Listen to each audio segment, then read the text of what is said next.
On the news, helicopter crashes into building in Ikeja, Lagos State.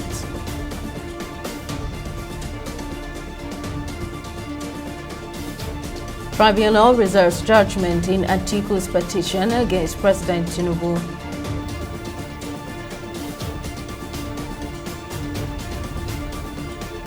And former governors Umahi, El Rufai, and 12 others appear before Senate as screening enters day 2.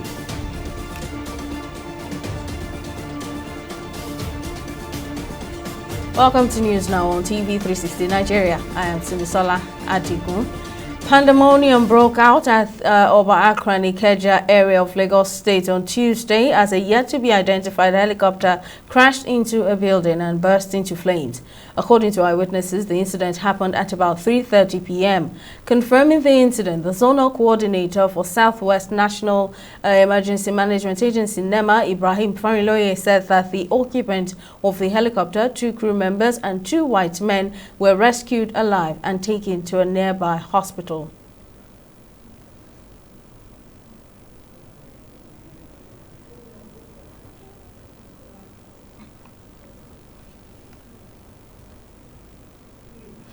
The Presidential Election Petition Court has reserved judgment in the petition filed by the candidate of the People's Democratic Party, PDP, Atiku Abubakar.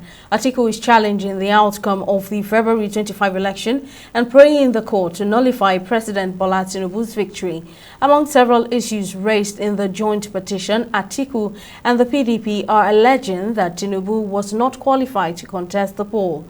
They claim that the president was indicted for drug trafficking in the United States, his academic certificates submitted to INEC were forged, and that the president is a citizen of Guinea. The 5-man panel led by Justice Haruna Samani reserved judgment to a date to be communicated to the parties. The Senate on Tuesday resumed screening of the ministerial nominees of President Bola Tinubu for the second day.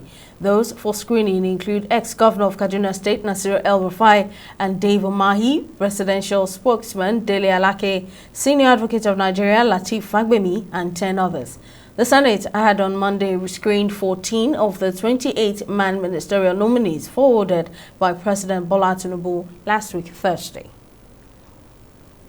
Now, President Bola Tinubu has unveiled plans which include 500 billion naira palliative for manufacturers, small businesses and farmers, salary increase and release of 3,000 mass transit buses to cushion the effect of petrol subsidy removal on Nigerians. The president, in his address on Monday, said the country would save trillions of naira annually by scrapping petrol subsidy and that the money would be used to implement reforms that would help boost the economy. Our correspondent Mary Kano tells us more in this report. Ending the decades-long subsidy has more than doubled the price of petrol and raised prices for food and other essentials. But President Bola Tinubu says despite the challenges, the savings realized from the removal of petrol subsidy will benefit many Nigerians. Speaking in his first address to Nigerians since his inauguration, President Tinubu acknowledged that the reforms introduced by his administration were difficult and appealed to Nigerians to be patient for the delivery of the palliatives which will serve as the relief. I understand the hardship you face. I wish there were other ways, but there is not. If there were, I would have taken that route as I came here to help, not to hurt the people and the nation that I love so dearly. What I can offer and immediate is to reduce the burden of current economic situation which has imposed on all of us, most especially on businesses, the working class, and most vulnerable among us. In a move to assuage the agony of Nigerians who are smarting from the pains of the fuel subsidy removal, 3,000 buses are to be provided to address the high transportation fares. Part of our program is to roll out buses across state and local government for mass transit at a much more affordable rate. We have made provision to invest 100 billion between now and March 2024 to acquire minimum of 3,000 units of 20-seater CNG fuel buses. Meanwhile, analysts have called on Nigerians to provide the president with the necessary support to foster a better country. The broadcast by Mr. President addressed salient issues that that reflects on almost every sector of the Nigerian economy. He talked about the measures to cushion the effect in the educational sector, to the business community, agriculture, as well as to the vulnerable in the society, and he made it known. Despite the Monday rollout of subsidy removal palliative plans by President Bola Tinubu, the organized labor has said it would hold its planned nationwide protest on Wednesday, August 2nd, 2023. Mary Kanu, TV360, Nigeria. Also in reaction to the president's speech, the Nigeria Labour Congress NLC has vowed to proceed with its planned protest over the removal of petrol subsidy, saying what President Tinubu told Nigerians was insignificant, considering that after spending 2 months in office, there were no concrete measures to cushion the hardship of Nigerians. The unions, comprising the Nigeria Labour Congress and the Trade Union Congress TUC, spoke after a meeting with government representatives at the presidential villa. Our correspondent, Mary Kano, again tells us more in this next report. Back in a meeting with representatives of the federal government and members of the Nigeria Labour Congress, who had earlier on Friday walked out of a meeting with the federal government over unknown reasons, both parties are back to table issues and reach a resolution on palliatives to cushion the hardship created by the removal of petrol subsidy on Nigerians. This meeting between the organized labor and the Presidential Steering Committee on Palliatives took place as President Bola Tinubu addressed Nigerians. I understand the hardship you face. I wish there were other ways, but there is not. If there were, I would have taken that route, as I came here to help, not to hurt the people and the nation that I love so dearly. What I can offer in the immediate is to reduce the burden of current economic situation, which has imposed on all of us, most especially on businesses, the working class, and most vulnerable among us. Unsatisfied with the president's speech, the president of the NLC, Joe Ajaero, attacked the broadcast insincere. Our peaceful rally will go on as scheduled. Even if we didn't have this problem and we decide to hold a rally, we still hold our rallies. So this rally has been fixed for a second, and we'll go ahead. Ajaero, who dismissed fears that the peaceful protest could be hijacked by hoodlums, said it was the responsibility of security agencies to provide security to protect the workers. The NLC rallies and protests have never in the history been hijacked. But this language, each time we want to protest, that's the language we hear, that our protests will be hijacked. Now, when you have an information, as a security personnel, police, DSS, whatever, it's their duty to provide security for us, to make sure that it's not hijacked. And that's the duty of the Nigerian police and the DSS. And I hope that in this particular instance, they will provide security for us so that this protest will be peaceful, in the light of what is happening. Meanwhile, the National Security Advisor said President Tinubu inherited a bad economy that he's working hard to fix and pleaded with the organized labor to give the administration a chance to fix the economy. We have a president, a listening president, an engaging president, a president who will want to have a conversation and react. And he's doing that. He's really, genuinely, honestly doing it. So what we are talking and what the appeal that we are making out to, just not the leaders, all Nigerians, please understand what is going on. Please give us that support that is needed and required. We are working. We are trying to change things. Notwithstanding the president's last-minute moves to avert the protest, the Nigeria Labour Congress has said the rally would hold in line with its schedule and will commence on August 2nd, 2023. Meanwhile, recognizing the constitutional right to peaceful protest, the Acting Inspector General of Police, Kayode Egbetokun, has appealed to the involved parties to ensure the demonstrations remain peaceful and not be hijacked by miscreants. Mary Kanu, TV360, Nigeria. With the high rate of human trafficking in the West African region, relevant agencies of government are combining efforts to fight the menace. And to create awareness, this year's campaign for trafficking against persons is themed Reach Every Victim of Trafficking, Leave No One Behind. In this report, TV360 Nigeria's correspondent Tamilore Akinkolie tells the story of a survivor and ways to avoid being trafficked. Trafficking for sexual exploitation remains the most prominent form of human trafficking. According to a UN Women report, women and girls represent 65% of all trafficked victims globally, and more than 90% are trafficked for the purpose of sexual exploitation. The aftermath of the coronavirus pandemic led 32-year-old Deborah, a former student of a college of education in Abeokuta, southwest Nigeria, in search of a job to make ends meet. Her search unfortunately led her to the den of women traffickers, and her final destination was Mali, where she was forced to be a sex worker for 1 year and 6 months. I went to Mali actually. I went to that country, and when I went there, I didn't know what I was going there to do. I didn't even know that the person taking me there was a trafficker. On getting there, we met the woman and she was like, oh, this is what we came here to do, and we shouldn't even try anything funny because Mali is very far from Nigeria. So if we try anything funny, like she's really going to deal with us. So we didn't have any other choice. There was nobody to help, and really the place was actually far because spending 9 days on the road is not an easy one. So that was what happened, and we got there. The experience was not easy because mine was a sex slave trade. Trafficked alongside 2 of her friends under the guise of getting a well-paying job in Mali, Deborah was trained to be a sex worker. She worked 12 hours daily and paid her trafficker for every basic necessity she needed to survive in a foreign land. Most times, whenever we fall sick like that, our madam will borrow us.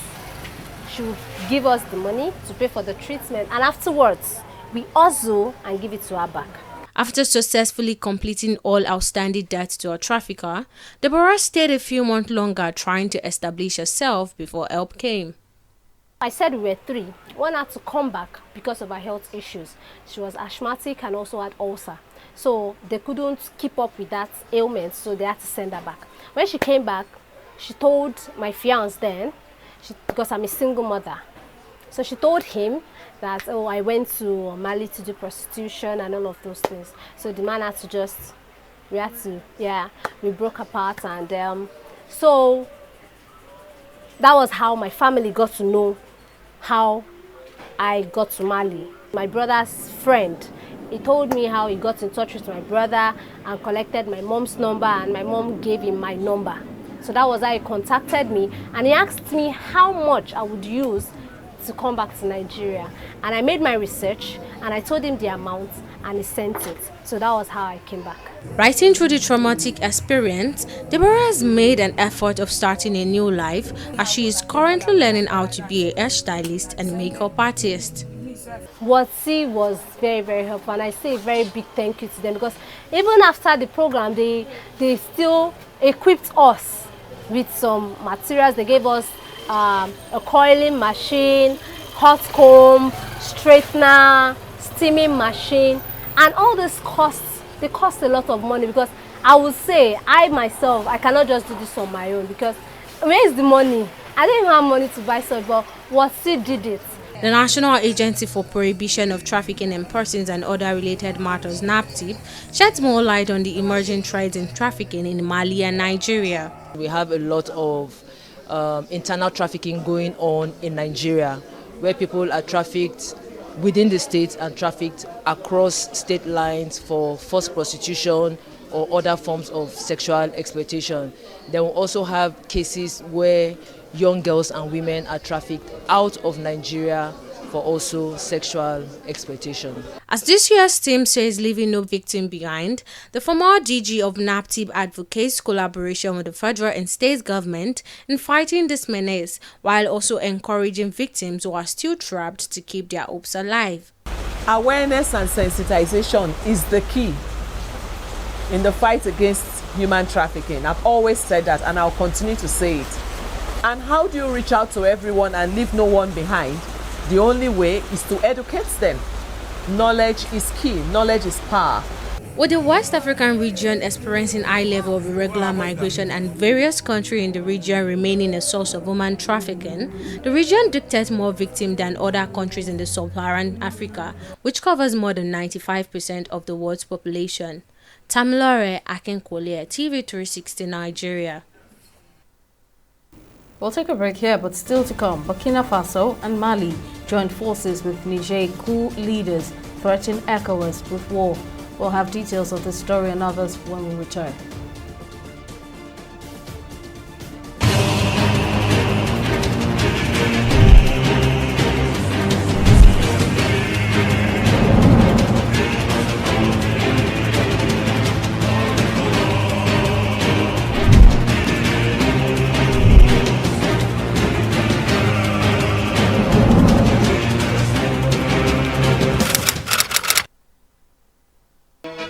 Opinions are free, facts are sacred, but truth is universal. How, in practical terms, can we, for instance, de-escalate the tension? President must see himself as the President of the Federal Republic. We know where the enemy is. 3 places. The Lake Chad Basin, the border area between Nigeria and Cameroon, and then the Sambisa Forest. On Digi 360, we give you a complete dose of everything. Opinion, facts and undiluted truth. I hardly believe what politicians say in this part of the world. A new Nigeria is possible, a future is possible. We delve into the issues, dissect it so that you can understand it, use it to take action. I don't think there's any need for any governor to look for grant for ranching. Digi 360, dissecting the issues.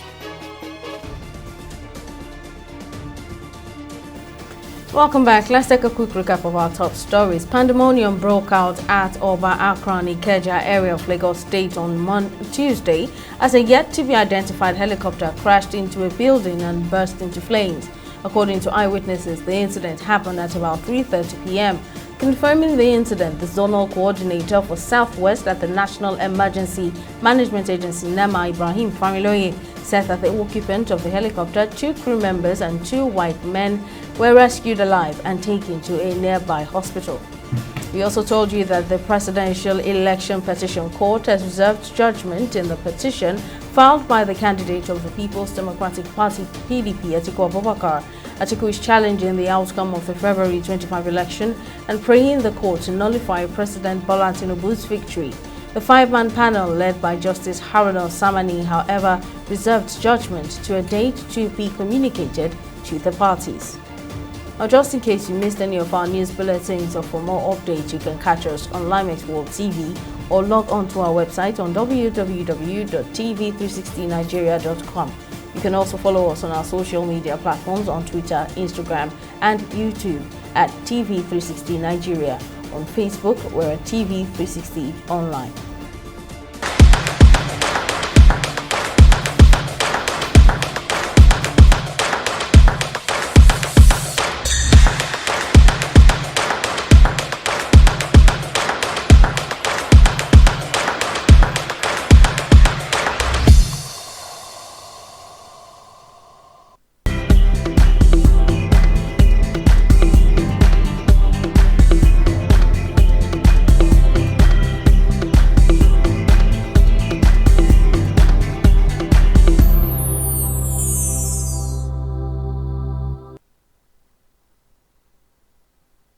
Welcome again. Folashade Ogorinde is on standby to take us through the world of business. Over to you, Folashade.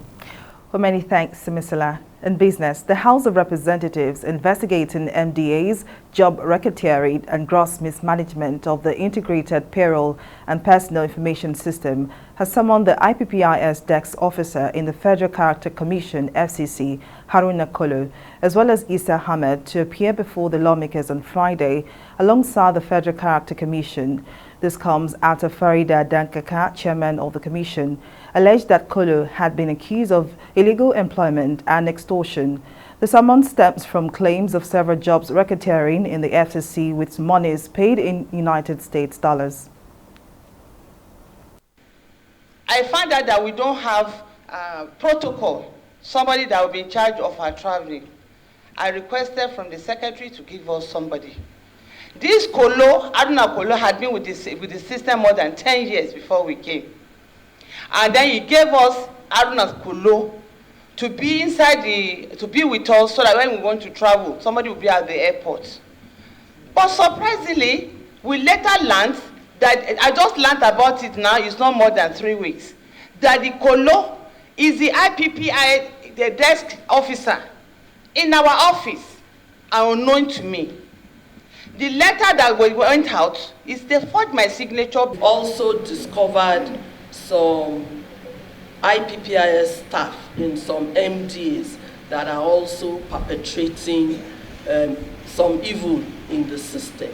And what we do consistently is that once we discover that there's some foul play, especially when it comes to the IPPIS enrollment, we inform ICPC immediately.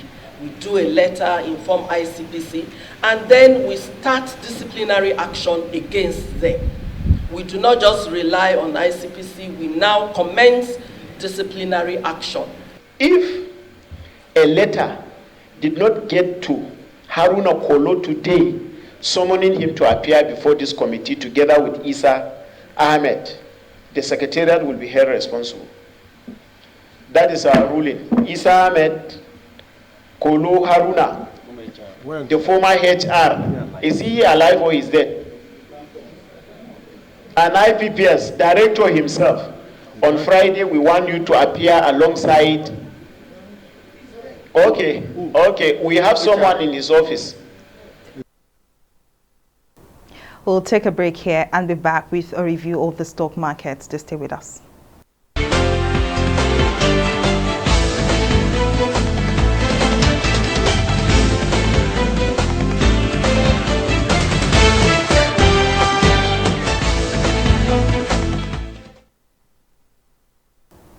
The bears continued their dominant hold on the NGX as gains dipped by 111 billion naira compared to Monday's trading. A market breadth also ended negative as 22 equities gained while 37 lost. Now, speaking of losers, John Holt came out last with an end-of-day price appreciation of 10% at 1 naira 80 kobo per share, followed by Ella Lakes. Now, conversely, Dangote Sugar Refinery led the gainers with 10% share price appreciation, closing at 29 naira 70 kobo per share, followed by Abe Mortgage Bank. Now, at the end of today's trading session on the Nigerian Stock Exchange, a total of 762 million volumes of shares valued at 7.71 billion naira exchange hands in 7,935 deals. Now, same bearish sentiment was recorded for some of our select global stocks. That's the Dow Jones, the FTSE and Nikkei. The FTSE and Dow Jones finished in the red territory as investors navigated a flood of corporate earnings reports and assessed a fresh batch of economic data. And now that's why we can see that FTSE and Dow Jones ended in the reds at 0.43% and 0.079% respectively. Nikkei, however, finished strong in the greens at 0.92%. And that's it on business news and stock market review. Back to you, Simi, for the rest of the news. Thank you, Folashari, for the update. And on the global scene, any military intervention in Niger to restore deposed President Mohamed Bazoum would be considered a declaration of war against Burkina Faso and Mali, the two countries have said in a joint statement. The government of Niger's two neighbors, both the result of recent military coups, made the comment after West African leaders threatened to use force to reinstate Bazoum and slapped financial sanctions on the putschists. They said the disastrous consequences of a military intervention in Niger could destabilize the entire region. Niger is the third Sahel country in less than 3 years, following Mali and Burkina Faso, to be shaken by a military coup. And in sports, the Super Falcons of Nigeria have sealed a place in the round of 16 at the 2023 FIFA Women's World Cup after pulling off a goalless draw against debutant Republic of Ireland. The stride by the Falcons has been applauded by football enthusiasts who have urged the team to put more effort in their tactical formations at the knockout stage as the competition progresses. Our correspondent Sydney Okafor has more details in this next report. It's been more than a week since the commencement of the FIFA Women's World Cup. The tournament has witnessed 32 countries battling for qualification into the round of 16. Nigerian Super Falcons is one of the teams to progress to the next stage following the outcome of Monday's game. The team finished runner-up in Group B with 5 points after winning 1 game and drawing 2. The deciding game against Ireland, which ended goalless, saw a sterling performance from goalkeeper Chiamaka Nnadozie, who was the hero of the day after fending off a target strike from Katie McKay in the 5th minute into the match. Despite the short preparation for this competition, they try, we give it to them, but we still need to work on the team. They really need to work on the players. As in terms of the defense, they need to, as in it's a bit shaky, because if it's a better team than Australia, we will have lost the match. Despite this progress, there are growing concerns around the individual performance of the ladies, especially 4-time African Footballer of the Year and FC Barcelona Feminista Asisat Oshoala below average performance at the ongoing tournament. The tactical nous of the coach must come to play. Coach Randy Waldrum, somewhat, I think he goofed. I think he goofed by starting Asisat Oshoala. You could see in the second game against Australia, it was more about Asisat coming into the game and impacting the game. There's something about Asisat and Aonga playing for the national team. He's been missing for some time. So right now the question will be, how exactly can she get to play when she starts the game? We saw it today again. I mean, I've been clamoring for Asisat to be benched. It is better Asisat, operates almost like an official assistant coach, where she reads the game better, she gets into the match, and she's able to bring forth performances that are inspiring. Weighing the Super Falcons' chances of progressing from the last 16 stage, sport enthusiasts warn that the next opponent will not be a walk in the park. I enjoyed their defensive discipline so far. The team has been very tactical, right from the defense line to the midfield, and I know that the opposition is going to get tougher. And again, it is a knockout stage. No, you won't have the opportunity to, you don't have the second chance to correct any mistake you make now, because it's just you lose or you play badly, you're sent home. That's what the knockout stage is. So Falcon will stay in Brisbane for their next match in the tournament and will play the winner of Group D and will hope to surpass their record-breaking performance in 1999 FIFA Women's World Cup in USA. Sydney Okafor, TV360 News, Lagos. Well, that's our bulletin this evening. Thank you for watching. I'm Simisola Atikun.